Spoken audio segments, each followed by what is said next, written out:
সামারের শেষ সময়েও কিছুটা চাইনিজ লাউ ধরাতে সক্ষম হয়েছি। কিভাবে চলেন তার সফলতা আমরা ছোট্ট করে একটু দেখে নিই। হ্যালো এভরিওয়ান, আসসালামু আলাইকুম। কেমন আছেন আপনারা সবাই? আলহামদুলিল্লাহ, আমি তো অনেক ভালো আছি। আশা রাখছি আপনারা সবাই ভালো আছেন। আজকের এই ভিডিওটি আপনাদের সাথে শেয়ার করার একটি উদ্দেশ্য যে সামারের প্রায় শেষ সময় কিন্তু এখন বলা চলে। এই সময় কিন্তু আমাদের গাছে ফলন একদমই কমে যায়, থমকে যায়, গাছগুলো প্রায় নষ্ট হয়ে যায়। এই যে দেখতে পাচ্ছেন আমার চাইনিজ লাউয়ের গাছটি হচ্ছে নিচে, আর উপরের দিকে মিষ্টি কোমরের গাছ।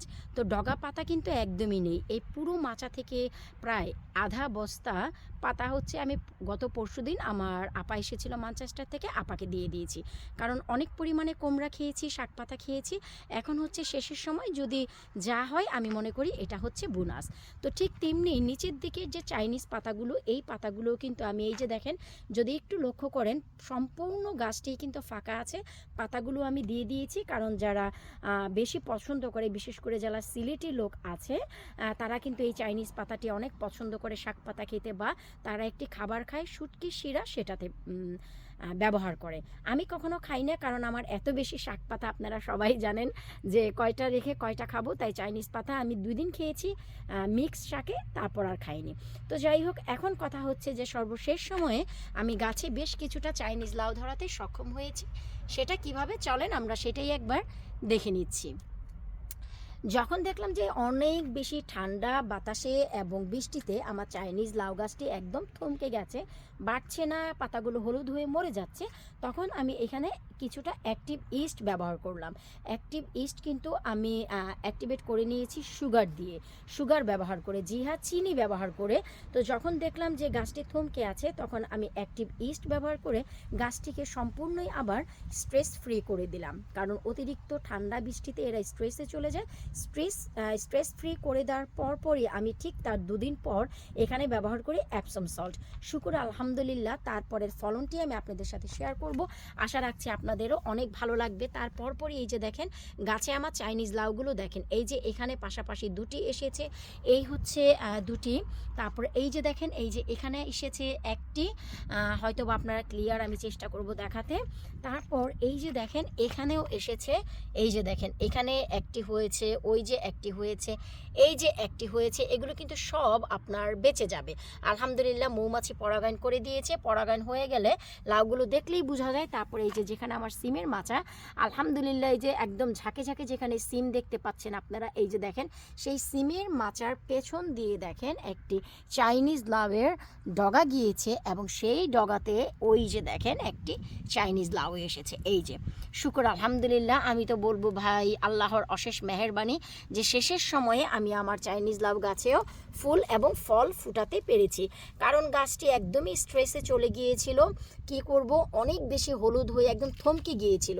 আর এই যে দেখতে পাচ্ছেন কচি কচি পাতাগুলো, এই কচি পাতা, বড় পাতা যেগুলো অনেক ভালো ছিল, সেগুলো আমি আপাকে একদম আধা বস্তা দিয়ে দিয়েছি আমি চাইনিজ লাউ এবং মিষ্টি কোমরের পাতা।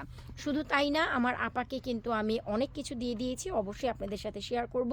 তো এই যে চিন্তা করলাম যে সর্বশেষ সময়ে আমি চাইনিজ লাউ গাছটিতে ফুল ফল আনতে পেরেছি। আর কতটা খেয়েছি তা তো আপনারা সবাই জানেন যে চাইনিজ লাউ কিন্তু আমি ভুরি ভুরি খেয়েছি, এই যে দেখেন। আর এটা তো আলহামদুলিল্লাহ আর 2 থেকে 3 দিন পর খাওয়ার উপযুক্ত হয়ে যাবে। সো সর্বশেষ পর্যন্ত আমি আপনাদের যে জিনিসটি দেখাচ্ছি, এই যে গাছের গোড়াটি কিন্তু আমি অলওয়েজ ক্লিন রেখেছি, একদমই সর্বশেষ পর্যন্ত আমি এখানে কোনো ডগা পাতা কখনোই হতে দেইনি, যার কারণে আমার গাছের কিন্তু এত ভালো অগ্রগতি। আর এই যে দেখতে পাচ্ছেন যে কোনো পাতা নেই, কোনো কিছু নেই, কারণ এই পাতাগুলো কিন্তু আমি আপাকে কেটে দিয়েছি। এই যে দেখেন আমার কুমড়ো গাছের যে মাচায় কিন্তু কোনোই পাতা দেখা যাচ্ছে না, তাই না? কারণ সেই সব পাতা আমি আপাকে দিয়ে দিয়েছি, আমি নিজে খেয়েছি। এই যে দেখেন এখন এই ছোট ছোট পাতাগুলো বড় হয়ে আবার মাচা ইনশাল্লাহ ভরে যাবে। আবার নতুন করে 2টি কুমড়ো এসেছে, এই যে দেখেন, আমি একটু দেখাচ্ছি, এই যে দেখেন নতুন করে 2টি এই যে কুমড়ো এসেছে। তো যতগুলো খাওয়ার, যতগুলো রিজিকে ছিল সেগুলো তো হয়ে গেছে, এখন এই বাকি 2টি যদি হয় তাহলে তো আলহামদুলিল্লাহ। একটি সামারের জন্য আর কতই চাই, তাই না? এই যে চাইনিজ কুমড়ো যেইগুলো হয়েছে, মোট 60টি আছে এখানে, এই 60টি যদি হয় তাহলে আমি কিন্তু মোট 14টি চাইনিজ কুমড়া খেলাম এবছর। সো 14টি আমার মনে হয় টু মাছ, আমার কাছে মনে হয় টু মাছ, কম হলেও চলে। আর এই যে সেই জায়গাটি যেখানে হচ্ছে আমার প্লাম গাছ। প্লাম গাছের প্লামগুলো যেহেতু পেকেছে, যারা একদম নতুন আজকে ভিডিওটি দেখছেন তাদের জন্য একটু দেখিয়ে দিচ্ছে যে প্লামগুলো পাকলে একদম পার্পল হয়ে যায়। এই যে অসাধারণ মিষ্টি হয় খেতে, এই যে খুব বেশি মিষ্টি হয়। এবছর প্লাম কমই এসেছে, কারণ এক বছর নাকি কম হয় ফল, আরেক বছর নাকি বেশি হয়। তো যাই হোক, যখন এখানে গার্ডেনিং করতে আসি, ভিডিও করতে আসি, একটি একটি করে টুপুস টাপুস তো খাই।